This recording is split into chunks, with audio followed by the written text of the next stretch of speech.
Yeah, welcome to the stream, everybody. Let us know throughout if the audio is bad, good, if we can adjust it. Also, just going to quickly go live on Instagram. Thank you, George. Thanks, I'm double parked. It's a good lineup for tomorrow. Hi! Hello, everyone. Right. You know, we've actually... Hey, guys. I might... Well, the plan was to step out and go live on Instagram, and then I can pop in whenever, if you guys want. Oh, okay. Just because, yeah. Sure. Set up so I'll...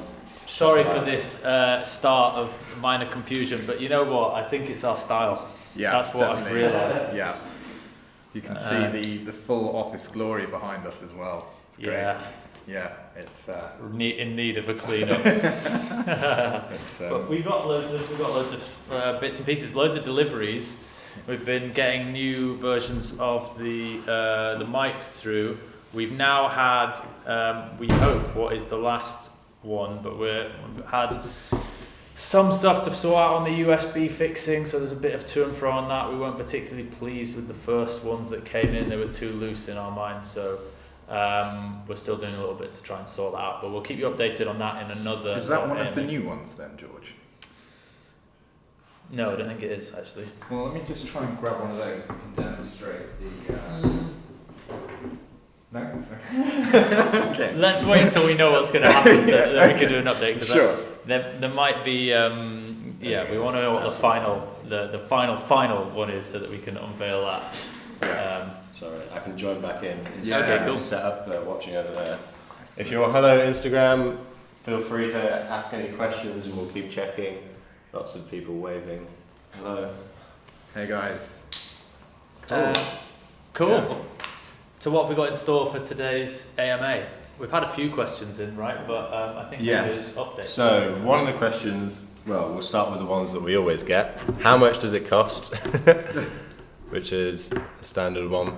So, yeah, got responses here. So, yeah, our Indiegogo is still up. At the moment, for 4 weeks, we've actually got a 26% offer going on.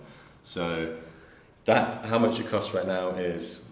220? 220, yeah. Great so British pounds. Yeah, so that is only going on for a little bit longer, and then you'll have a chat, and then it will go up. So, we've been keeping an eye on the sales, have been going quite well at the moment. So, the stock is dwindling quite quickly, so that price will only be there until it's all gone, basically.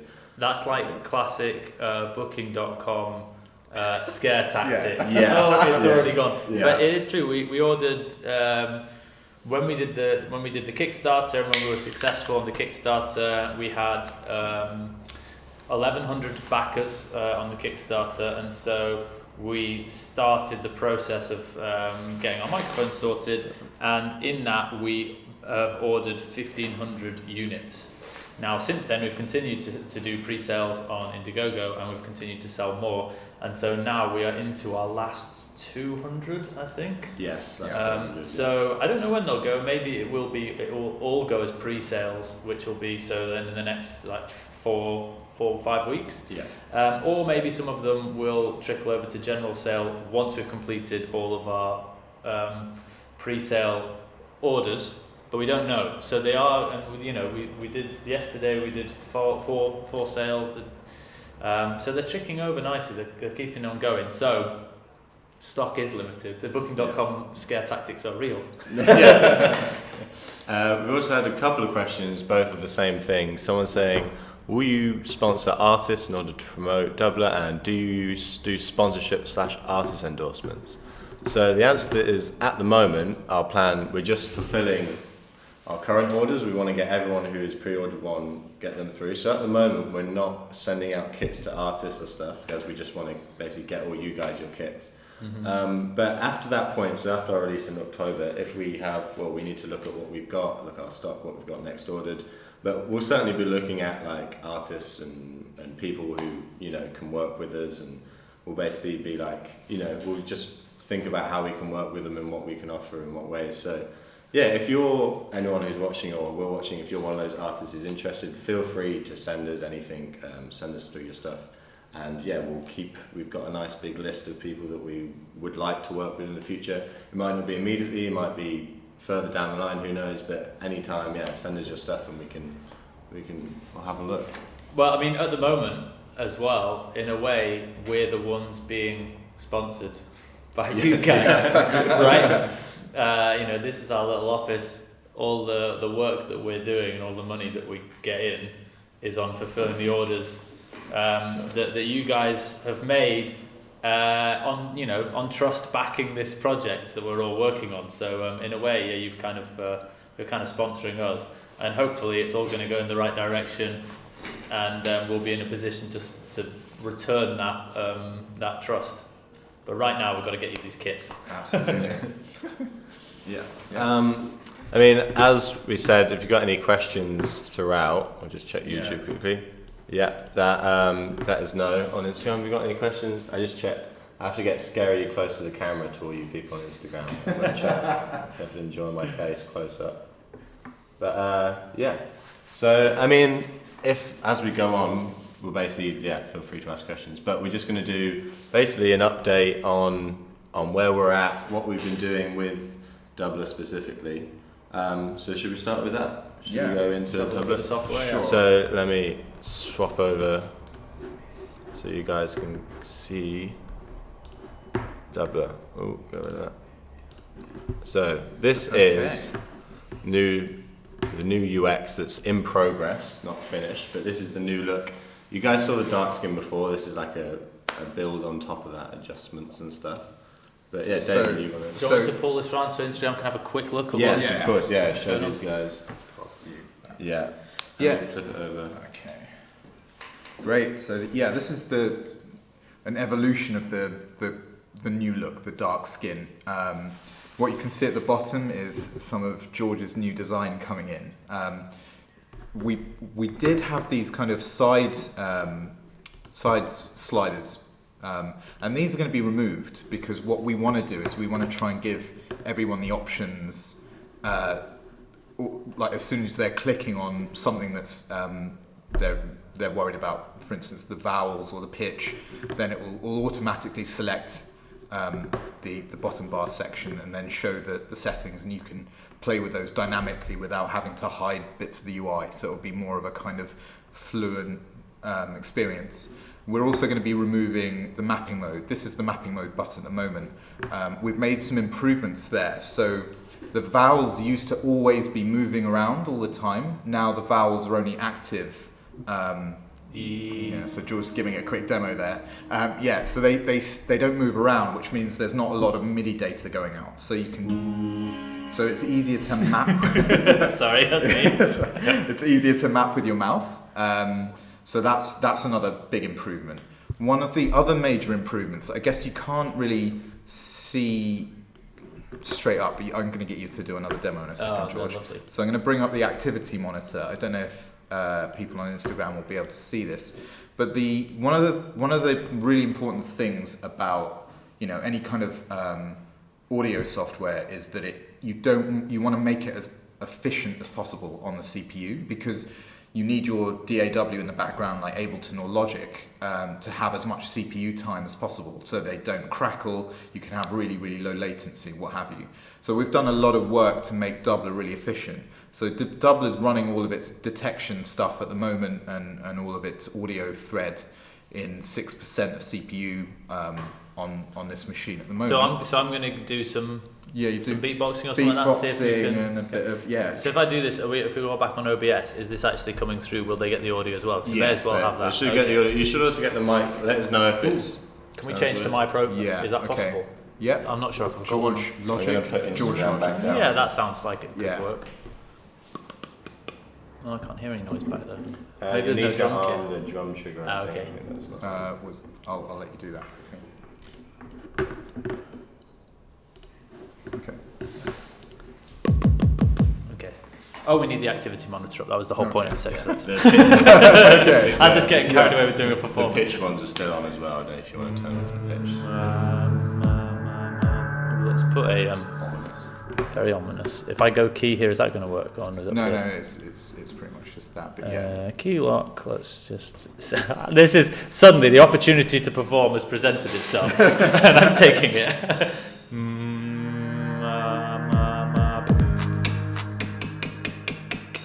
barely hear that. Turn that one on. I don't think there's any samples in the place of that. No.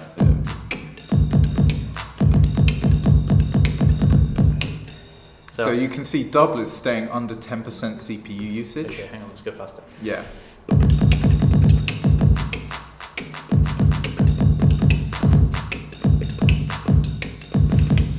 What's that?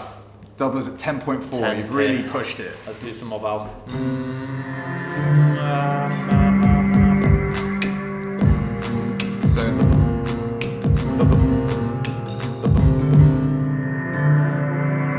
So with all of that running, Okay, with all of that? With all of that running, it's got doubler to about 28% it's CPU dropped straight usage back down peak, again. and then it drops down. But at the same time, driving live was up to like 40-45%. So yeah, it's pretty efficient now. And in the past, we were using 80% CPU usage sometimes when we were really peaking out. So yeah, it's a really, really big improvement. In fact, Liam's got a laptop that's from, I don't know, 2012, early 2012, I think. Yeah, he's got a 2012 MacBook Pro, and it runs pretty well with low my buffer sizes. yeah, my laptop in general, when I'm using Ableton, it can get quite intensive. It slow down quite a lot, but using doubler is it's never really been an issue. It's normally the big plugins that cause the problems, but doubler as a MIDI controller it runs smoothly. So yeah. Well, that is big gains. I guess we haven't done that thing with the activity monitor before, probably because it really varies with what machine you're on, whether or not a lot of it was graphics related. And so if you had something which had a dedicated GPU for graphics, then you wouldn't even notice it. And then if you had something that wasn't, it would really spike. And a lot of that has been cleaned up as well. So Yeah, quite a few months of worth of work has just kind of come together now to really show up on just check if there's anything on Instagram. performance. So we got a question on YouTube. Eric says, I work primarily with modular synths. Is there a possibility of using the doubler as a control voltage source? So the only way at the moment, because doubler works just on desktop, Mac or PC, if there's certain things, so with like Ableton 10.1, I think Ableton 10.1 has introduced MIDI to CV or like CV controls. I haven't looked into it too much. But through something like that, or if you could have a software on your computer, then yeah, there is something that you could be able to control it and then send it out. But it would have to use another party or another plugin. Or there's probably Eurorack modules out there who will convert MIDI to CV. I think there are actually. there must be. There is. What was the name? There definitely is basically. If you can have a MIDI to CV, one of the modules, whatever your one of choices. You can plug your MIDI pin into it and convert it that way. I think Mutable Instruments, they're the one. They do a MIDI to CV plugin that's quite good and easy to use. So yes, you could control a modular synth with your voice. That's certainly something I'm particularly excited to see people doing. But for us, we don't have a few £1,000s lying around to buy a modular as of yet. But I'm excited to see what people will do. The modular synth community are always the most come up with the craziest ideas for these things. So yeah, it'd be good to see how the voice integrates with that. But yeah, for sure. We've got someone in Instagram that says, I want to test it, I want to try it soon. Just a few more weeks and you'll be able to try it out. Plus a month. Yeah. Yeah, plus a little bit. Yeah. Okay, cool. Let's just have another quick look back on the new screen here. What was this? Yeah. Okay, did I just do that right? Are they saying this? Hopefully, yes. Yeah. I think so. Let me just double check. Yeah, that's fine. So. So what I just thought might be interesting to mention here as well, this is in progress, as David was saying. So some of the stuff, Instagram, some of the stuff that you're seeing here is still to be tweaked. So for example, like some of the graphics here, the idea is you'll be able to click here and get your key options, click here and get your effects options. David was just explaining that we've removed the MIDI mapping mode, or we plan to, because actually we'll be able to map things more directly. But for the really eagle-eyed people, you'll have noticed that the 4 dials have changed. So we've still got A, E, and U, but we've swapped out for envelope. So that's what the ENV is there. What we found is that the sound and the U sound, although to our ear sound different, actually in like the sound space that we map it out to, they're actually quite similar. So you can pretty much, if I go, in fact, let's just see. Just by making an sound, I'm actually able to turn up the U dial. So we thought it was overkill having the 4 dials, and the envelope was much more useful, which is one of the things that people have been asking for. So we wanted to incorporate that. It's still got a little tweaking to do. At the moment, it's way too sensitive. See, it goes straight up. But that's one of the things that's currently in development. By the time we release, it'll have a nicely adjusted envelope so that you can control the envelope of your synth. And that's really important, because MIDI 1 or the general MIDI standard, you fire a MIDI note and then you give it a velocity, and then you don't really have any control of the velocity if you're holding it.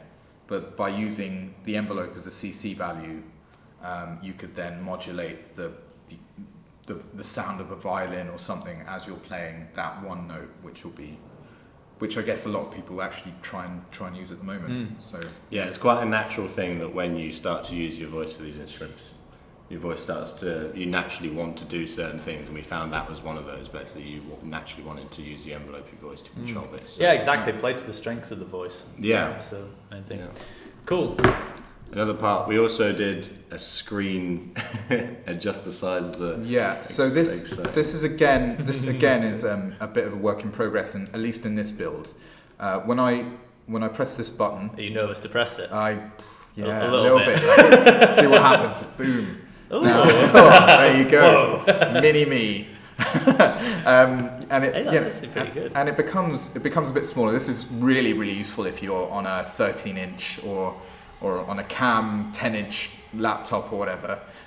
So you can put this in the corner and you can work with it. One of the things you might notice is on this version, when I make it bigger, you see kind of like a white thing disappearing. That's these sliders, which will be going anyway. Obviously, we're not going to be leaving this here. This is kind of a developer button, should we call it? And we'll put make a setting for this somewhere.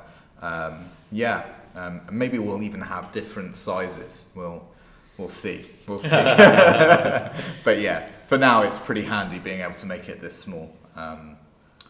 Cool. Yeah. Should we see if there's any more questions? Sure. Yeah, head back over there. Back to this.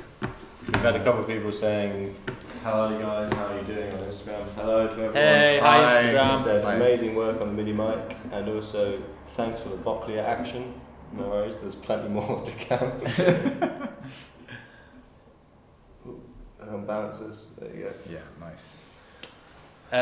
So yeah, do we have more questions, or are we? I think YouTube? If there's anyone watching right now, do you guys have? Okay, great. Someone said, Dale says some VSTs are using AI to reduce CPU load, or using machine learning to optimize things. It's one of the few places that we're not. Yeah, absolutely. Like George is absolutely right. We're using machine learning to do all of the magic in terms of the audio.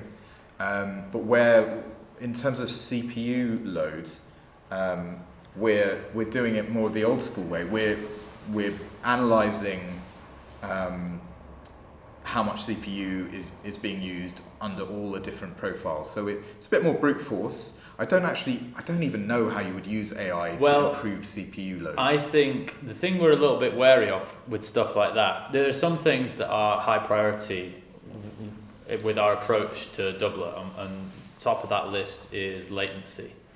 And so, for example, Logic, they use I'll move over a little bit so I'm not so cut out. Logic have a kind of smart adjustment to latency based on CPU load.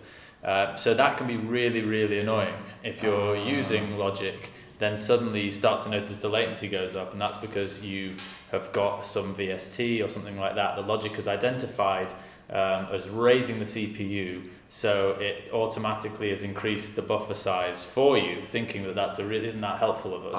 And you're like, actually, no, that's not helpful. It's really frustrating. So in a way, we just focus on, okay, CPU is important, but it's secondary.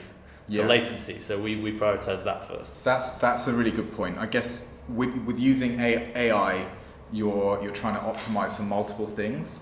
We're keeping it simple. We just want to get everything to be as efficient as possible. So AI won't help us there, but we're doing all the groundwork, analyzing absolutely everything we can, and just trying to make everything fit within the CPU budget, and just making sure that nothing spikes it, like graphics or anything. Yeah, we do. That is where you could start to use it, but it doesn't need to be. It doesn't need to be machine learning for that. You can just have, we've noticed that graphics is starting to be a big draw in it, so we'll go to a low graphics mode. And that's actually what we do have built in. We do have. Well, that's great. We do have a low graphics version built in. To be honest, it doesn't. It's almost like the change is so minor that you don't necessarily even notice it, but it just takes off a few shiny bits, a few shadows and stuff like that get removed. It makes a little bit of an impact on an older laptop. So we do have that in place, some dynamic changing. One step ahead, David. Yeah. We've had a couple of hellos. Hello from Turkey and hello from Catalonia on Instagram. Hello to you guys over there. But a few questions come through on YouTube, so we'll just go through them. Yeah. Candy says, I'm so excited to get mine. Are you guys going to tighten up the pitch lock even more? So pitch lock, pitch in general, we've got a few ideas in the works, and there's some other things going on with certain like key locks and scales and stuff like that, like introducing things like that. So I'll switch over to that because you can see that now whilst I'm talking through it. So good display. Yeah. So for example, right now we're already. We're already on a C minor. Was it that put it on? C minor. Yeah. Should I grab the? Yeah, bring these guys over. Sorry, Liam, you were talking, I started interrupting you. Well, no, that's fine. So, basically, the pitch lock, as it stands currently, there's stickiness and sensitivity, so you can adjust it as you like, so that's a way for yourself to tighten and loosen however you want the pitch stickiness to see, but... one thing we found as well is it really depends what you want to use double for at any particular time, in how strict you want to be locking the notes. So for example, if you're like, I want to lay down a bass line, the bass line's going to go like this, do do do do do do do, and then actually you've probably only sung about 4 notes there, do do do do do do do, 3 notes. So in which case you might want to actually restrict everything just down to whatever those 3 notes are that you were singing, and then you're never going to hit a duff note. You've just got those 3. Or you might be at the opposite end of the scale and being like, I don't know what I want to do. I'm just going completely free form, in which case you don't want anything on at all, and you'll just want to have chromatic keys. And so I think one of the things that we're keen to do is to make it as easy as possible for people to restrict the notes when they want to, because it does make it a lot easier. You're much less likely to hit the wrong note if you can't physically hit the wrong note. So that's one of the things that we're working on a little bit, is how can we make that key fixing just easier to implement. At the moment it's a question of going like, okay, let's just turn it on C minor, but we have got we are thinking about that a little bit too. You guys back. So go back over to this. Hello. Where were we? Abdul Hadi says, what will be the process of software/hardware update, and are there already plans for Doubler 2.0? Okay, well I'll jump in on the software update for sure, and then I'll leave the hardware updates to George. So on the software update side of things, certainly for anyone that has purchased in this first batch, basically Kickstarter backers, Indiegogo backers, or anyone that's in before this this launch in October, we are going to be grandfathering you in with free software updates for the lifetime of Doubler 1.0. So any kind of performance updates, any kind of new features, anything like that, you'll get them. And what will the process be for those updates? Well, what I'm doing at the moment is I'm actually currently building an API for our app. Our app can obviously work offline, so we're not going to block you if your laptop's somewhere away from the internet and you want to do some music production, like you're on a plane or something.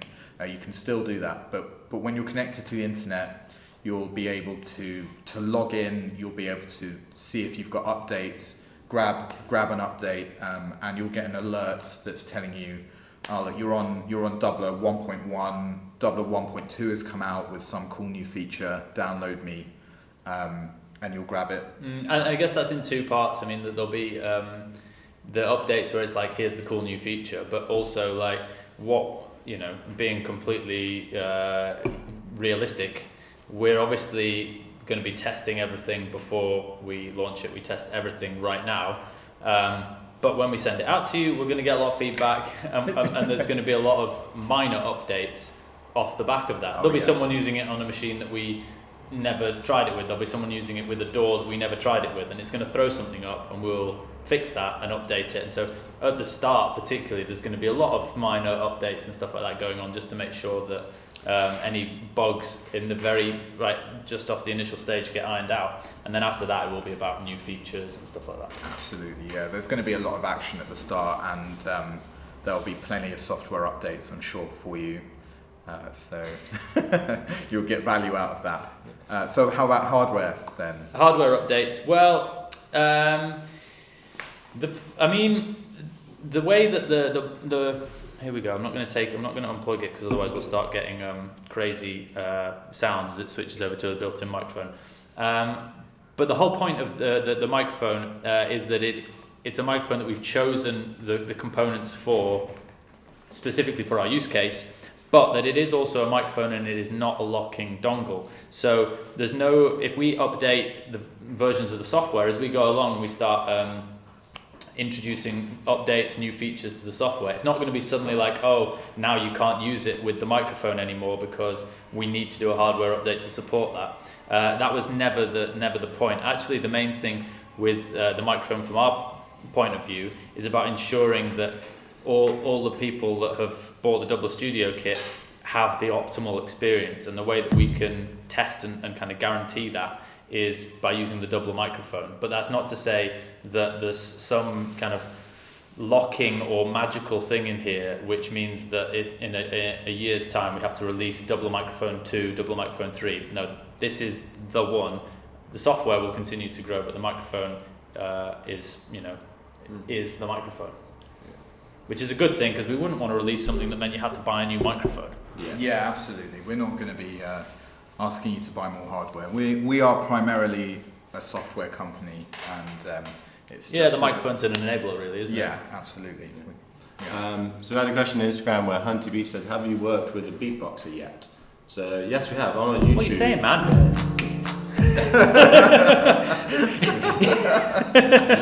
So, aside from George, that's also the little hand movements I did there. That's typical of a beatboxer of my standard. But aside from George, yes, we have worked with beatboxers. On YouTube, I'm not big at it's SK Shlomo. Shlomo. Yeah, so there's videos of him using Doubler on our YouTube as well. We've also been talking with tons of beatboxers actually. Loads of people contacting us. So even the beatboxing championship. Yeah, Swiss Beatbox. We were in touch with them. Yeah. Who were the beatbox guys that came in? We've had a few. Which ones? The two guys. Oh, they were from the UK Beatbox Championships. Yeah. So also those guys. Actually, we're giving out some Doubler Studio kits to the winners of the World Beatbox Championships through Swiss Beatbox. So obviously they haven't got them yet because nobody's got them yet. They'll get them after all of you guys get them. But when they do, that's going to be interesting because we'll have 8 of the world's best beatboxers. That'll be So I don't know if someone was laughing at my beatboxing attempt there, but that would be fair. People were also talking about me going slow-mo as I was trying to remember who I was talking about. I had another question also on YouTube. After Death Plan says, can't wait, are we looking at early or late October for our orders? Late. I'm afraid. Yes, at the moment it's looking at late, yeah. It's late, and I'll say, you know, obviously we are, hopefully this is how you've seen it, we are very keen to be as transparent as possible. And one of the things which we were hedging our bets on October, and we wouldn't have said late October if you'd asked us last week, but we are keen to get the USB fixing right. One of the samples that we had sent over wasn't good enough, so we have prioritised getting that sorted, which has now made it almost definitely late October. At the moment we're still on for late October, and we'll find out more about that next week, and as soon as we do we'll let you know, but yeah, it's more likely to be later. So I mean, basically someone else asked what's the official release date. So yeah, we don't have an official one yet, as we're waiting to confirm those bits and pieces, like we said, things like the USB and things like that. To be clear on that as well, that's when we're intending to ship it out of our warehouse. So if you're sending that message from Australia, then the date that it gets posted through your letterbox will be a little bit later. If you're in the UK, it'll be slightly sooner, and that'll just all come down to postage. We're going with recorded delivery for everyone. So that way, you know, we're not going to have any lost in the post, and it also should be reasonably quick, but obviously it takes longer to get to Australia and everywhere else. The Curious says, I'm so hungry for this device, but I'll wait as long as it takes for you guys to get it right. Well, thank you for your patience. Yeah, like I said, that's what we're just trying to do. We don't want to ship anything half inch, well, it won't be half inch, but we want to make sure it's as good as it can be, you know, and that's what we're doing. So and that's not that. I'm going to say that's not actually strictly true. We want to make sure that it hits our standard, but actually that's part of the beauty of the updates, is that it's always going to keep improving, and we've got loads and loads of ideas, and actually we found that you know, all you guys, all of our community have got loads of really good ideas, and we can't if we sat back and tried to implement all of those before release, then we really would slip. So instead we're going to do what we said we were going to do, and then build off that and keep absolutely. So this is kind of an expectation. What we will deliver to you is something that is good, and we will make it better. It won't be perfect when it comes out, but it'll be good. It'll have the magic that you can see right now, because obviously it'll be very good. It'll be very very good. But there's always, you know. But the main thing, at least from my perspective on the technical side, is I just want to make sure that before it's delivered to you, there's no what we might call showstoppers. We want to make sure that when it gets to you, you open up the box, you plug it in, you download it, and you get a fun experience out of it, straight up. And that's the key thing. And then after that, we can continue sending out updates and make it even new better. features, whatever. Yeah. Lots of love in our Instagram at the moment, so thank you everyone. Locksmith's just come in, said excited for you, so thank you Locksmith. We also had Scratchy Beatbox, big up for the work guys. So yeah, thanks to everyone for being so supportive. Any more questions? But if not, we can go back to OBS. Cool. Yeah. So you got a little demo for us. Well, we always like to end on a little bit of something. A bit of demo. But so what are you using here? This is Ableton. Yeah. So Suite or Ableton Live 10 Lite. So this is just what we have on the Mac at the moment. So yeah. Go over to your thing. Over my thing. Yeah. Well, were you offering to do something? Yeah. Let's get it on your. Right. Yeah. Well, I mean, I was just going to be using Pitch anyway. Yeah. Basically, so I've just we've got a couple of like contact plugins here where I've just got Massive with a reverb on, and then also a piano in. We've had lots of people talk about in general how there's been lots of do this switch. Yeah, sure. So we've had lots of people who have said we've seen those on drums, we want to see more on pitch stuff. So this is more pitch kind of things. So got a contact piano here, and yeah, massive. I think what I wanted to show is just basically different ways, different ideas you can use with your live pitch things. So the piano is on just sort of like a single note type thing. Then I've set this to, I've got a pitch adjuster, so that's 5 steps up. So as I'm singing into both channels at the same time on double, it will harmonize with it. And then also got, the longer I hold a note and sustain it will activate the synth thing, but the initial hit of velocity will be like a piano note. So because the way double tracks your voice, you can do short notes, you can do long notes, it takes in all that data, you can just basically work with these different things to create kind of interesting ideas, melodies, but yeah. So this one, I'll just show you, so that's piano first, which is just da, da, no, turn it on. Cheers, Locksmith, by the way. So yeah, da, da, da, da, da, da, da, da. So simple piano, it's an unicorder, super nice piano. If you check out David Clavins, if you're into pianos, he's the guy who made the unicorders, very nice. But and then a massive synth, you can hear that one, which is just, it's got a really big attack in it, and you'll hear it'll just basically draw in as I do longer notes. So like, Have you got any effects or anything mapped on that, or are you just going straight? Just straight in, so no effects, that is it as it is it as it is. And then, but if you want, yeah, there's things like cut-offs or dry wets you could map the vowels to. We could do, if we can try that. Sure, I mean, you can see that. Let's see, I don't think we've actually shown like mapping something here, so we may as well do that now quickly. So if I just want to map this cut-off, I go configure, get the cut-off there. Doubler, I want to enter mapping mode, put Ableton in MIDI map mode. It's turned into a tutorial now. And then click on here, comes up. There you go. So for everyone that didn't follow that, Liam's just mapped the A dial I to. think my phone has died. Bye bye Instagram.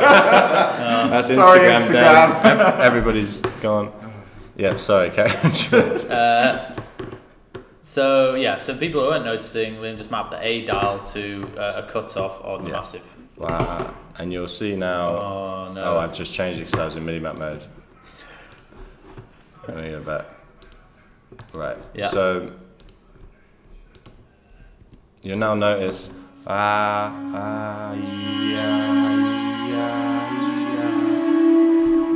So that changes. I think what I might do is just set a limit on that because I don't want it to go all the way up when I do an R vowel. So I can just cap that at a nice amount, so like maybe 30 or 40, just to make sure it doesn't get too ridiculous.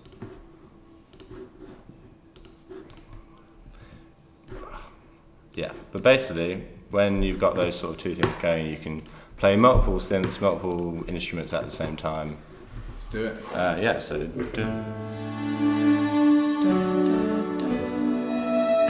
That's awesome. It's cheesy.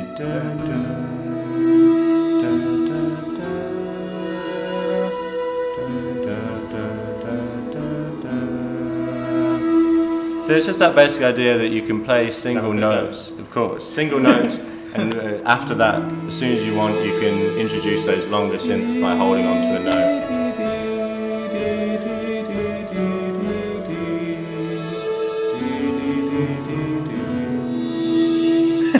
So that's more like a nice ambient, beautiful piece. But yeah, you can do that other thing. I quite enjoy doing the same thing with like basses.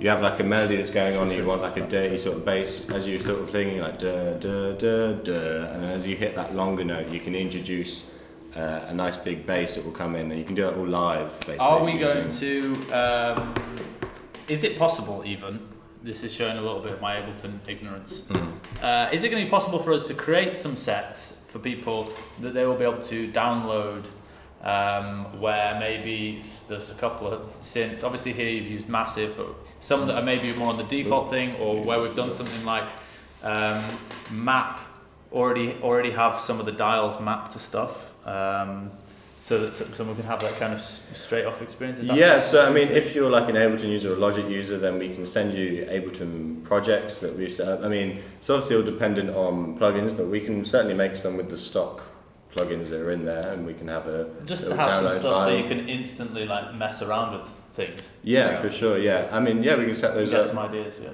Yeah, I mean, we keep showing Ableton stuff, but yeah, so hopefully soon we'll also, for you Logic users, Reason users, Fruity Loops, you know, all of these things, yeah, we'll basically start getting all the content that's, you know, involved with that out to you guys as well. So yeah, that's actually good. That's a good point. One of the things that we're working on at the moment is we're making, you know, not the most glamorous part, right? But we're making the a site that's going to have lots of tutorials on it, mm-hmm. and we're going to have lots of documentation. We're going to have videos in the end as well, give you know quick snippets of what we're going to, you know, how to set it up, how to do more advanced things, and then like talk through like tutorials on how to make sure the latency is really low in Logic or in Ableton, or just to get the same experience that you're seeing here, just to make sure that you're all good with that. So that's on the cards. Yeah, for sure. Yeah, there will always be things that we haven't thought about. So tell us what you're using. Tell us what you'll be using it for.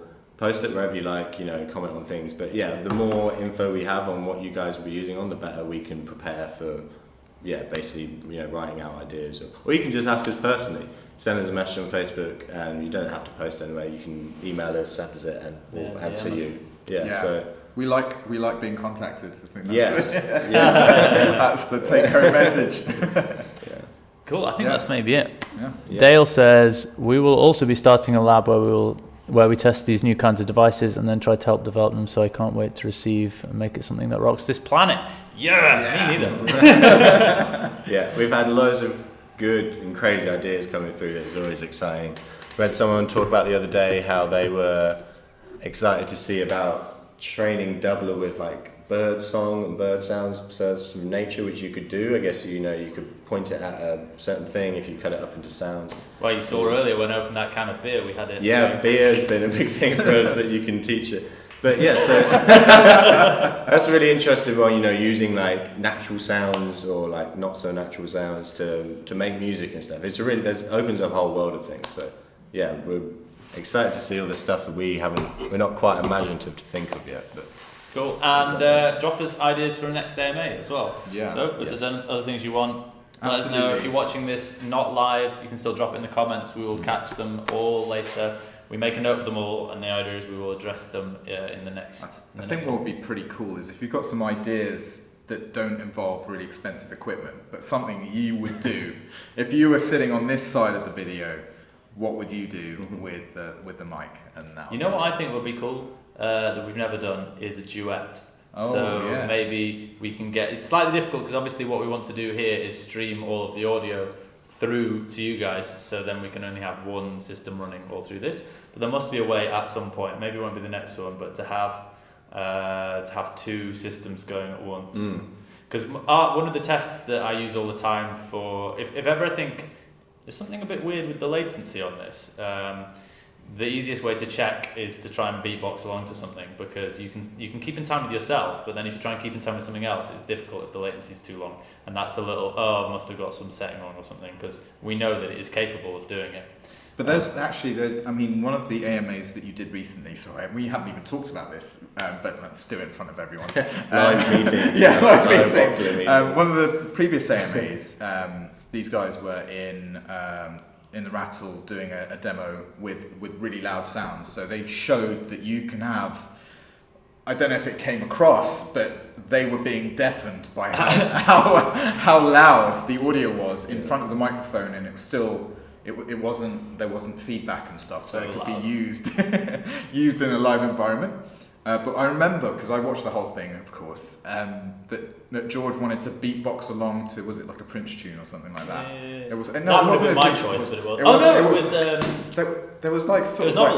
It was Novelist. It was Novelist. Yeah. Okay, it was a Novelist tune, and George was going on to that, and George was like, "Yeah, see, look, I can beatbox along to it," but that's because you're hearing the actual latency of the device. But what was happening was. It's actually. Oh, were you hearing latency? Yeah, because because of the distance from the microphone. So it really is a tricky thing to capture. We'll make sure we'll get that in. Yeah. Abdul Hadi says maybe a live jam with vocalists. That'd be cool if we get someone singing and you act as the band, basically, where you sort of. Oh, that'd be so cool. Yeah. We need more friends who are good singers. We've just got a question as well from Dazino. I currently use GarageBand as my DAW, but have been looking for more sounds lately. What would be a cheap way for me to access some quality new sounds? So, I mean, you can look into this really deep. There's loads of stuff going on. So GarageBand is a really good start. But if you want wider stuff, you can get something like Ableton Lite. And there's loads of free sample packs online. There's tons of free, basically people make sound packs that you can download and use. The same for Logic as well. If you're used to using GarageBand as well, I mean, Logic is essentially the same. But can you get VSTs for GarageBand? That would be the. I don't think so. I mean, I haven't used it that much, but I don't think so. But I mean, yeah, basically, I think the biggest thing is there's tons of sample packs, and there is also free DAWs. Find one that suits you, or free versions of DAWs. Find the one that suits you and have a look online for these sample packs. There's some really good ones out there. The question is cheap and how cheap you want to go. You could switch to Ableton Live Lite. This is the iMac that we're streaming on at the moment is mine. So, I'm keeping it cheap. And I've got Ableton Live Lite, which I got for free with a bit of hardware. But I also have Logic on this machine. And Logic is the natural upgrade from GarageBand. And compared to... It's £200. And it gives the full whack, and that compared to some of the other DAWs, that's pretty cheap because I don't know what the most expensive version of Ableton is. I'm sure it's worth it. About 470, I think it is for the full suite. So 470 quid. So I think Logic's pretty good value, and if you're using GarageBand, it's worth an upgrade because you get lots and lots of sounds with Logic. That you get 60 gigabytes of all sorts of crazy sounds, so that would be a natural. But Live Lite is also, I would put a good case for that because you can do quite a lot with it, and as David said, the way that I first got Live Lite was by buying a MIDI keyboard that came with it. So if you go on Google or on Amazon or something and search for Live Lite, then normally it'll come up with a Focusrite or a Novation keyboard or something like that, and you find the cheapest piece of gear that you want. Or a sound interface, because you won't need a MIDI keyboard because you'll have a doubler kit. So, yeah. No, for sure, but you can experiment. That's the beauty of it. You can experiment with loads of stuff. True. An audio interface would probably be the better thing to get. Lots of different devices. I bought this. Get the cheapest thing. I've actually bought this thing here, which is an APC Mini. And that allows me to control Ableton, and that came with Ableton Live Lite. Oh, that'd be there. Yeah. That moves on to this question from Quentin, who says, what about knobs and sliders directly on the mic to give us the opportunity to control other parameters with our fingers in real time? So I think personally, the mic is maybe a bit of a too smaller and you want to be holding it, so I'm not sure how much control you can get out of it, but that is certainly something you can do with something like an APC Mini, or you can get a little desktop thing that will have those knobs and sliders. And you can basically, whilst you're singing, use that to move about. Absolutely. Actually, this was something we were chatting about a year ago. Yeah, we did. Yeah, we did. We very nearly had a microphone with a couple of buttons on it and stuff. And that was more when we were talking about having a custom microphone that was, pretty cool looking, but we've gone for something that means that we can deliver it on time and it's going to be robust and work. And we were able to do it for a reasonable amount of money. Exactly. I would really recommend. This thing here is about 60 quid, £60, which is $80 nowadays, I guess. And this gives you so many buttons and so many sliders, and you've got one hand on the microphone and you're pressing these different buttons. This is the kind of thing that I would recommend. But of course, the thing that's interesting is it depends exactly what your use case is. But what I've found is that obviously you're still using whatever DAW you're using, and that's true. You're still using it. You're going to be clicking on things regardless of what external hardware you have. You're still going to be clicking on things. But the other thing is you can use Doubler for a lot of those things. Obviously, we have all the valve controls. That's your sliders. And all of the percussive sounds, those can be triggers. So you don't have to use them to be like, oh, I'm using this to lay down a drum beat by beatboxing. You can actually just have, you know, and when you make that sound, that turns something on, and that's play or pause. You can have that's record, and you can map all of those things. So actually, there's a lot that you can just control vocally. Yeah, you can get. I mean, like it can do all those things, but like I said, if you want to get really in depth, there's like there's a lot with Doubler that one person can do if they match it with hardware. Like one person with hardware and Doubler, I think we're quite excited to see. You know, I'm sure there'll be some videos of people doing performances and stuff where you can do a whole host of things if you are skilled enough with your hands and voice and everything to really get a whole sample pack going.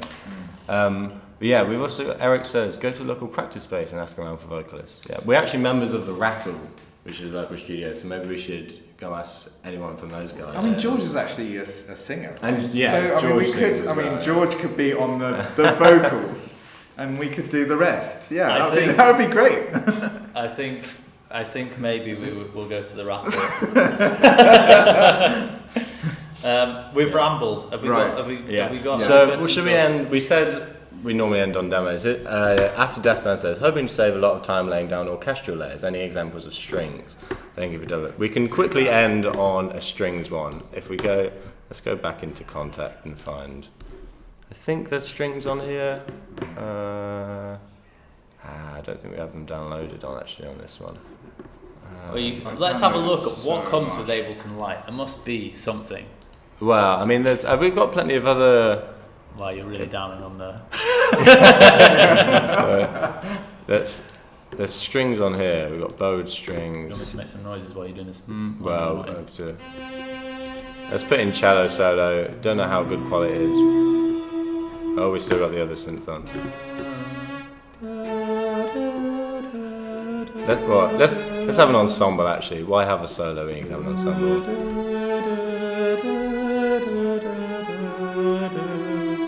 So I mean that's just a simple one. Sorry. If you have more expensive those Spitfire audio orchestral things, you know, it depends on your plugin. But it's a really easy way to get orchestras going.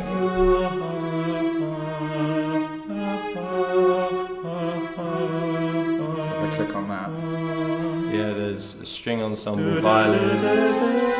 Oh, what's going on? That's just giving a preview as you click on it. So that's string. We got low double bass ensemble. Well, if we lower the octave down on Doubler, get those nice ominous. That's great. Yeah. I think Doubler is a really natural thing to use with strings. The way it flows and the way people flow with a bow, they match quite well. Yeah. It's going to be really great. And one of the next AMAs will hook up the envelope to this and see what we can do with aftertouch. Do that on cello. Aftertouch says that's ridiculously amazing. Well, I'm glad. Yeah. Orchestras are great. When we can finally start putting in the money with these plugins where they've meticulously sampled all these orchestras, and to turn your voice into literally a full piece like orchestra, that would be so amazing. I think so. Yeah, I think we'll end it there then. On with Cool. Well, thanks so much for watching. If you're not watching this live, you can also put your comments in and get your questions answered next time. Yeah. And thanks for watching, everyone. Yeah. Cool. Right. See you. Bye.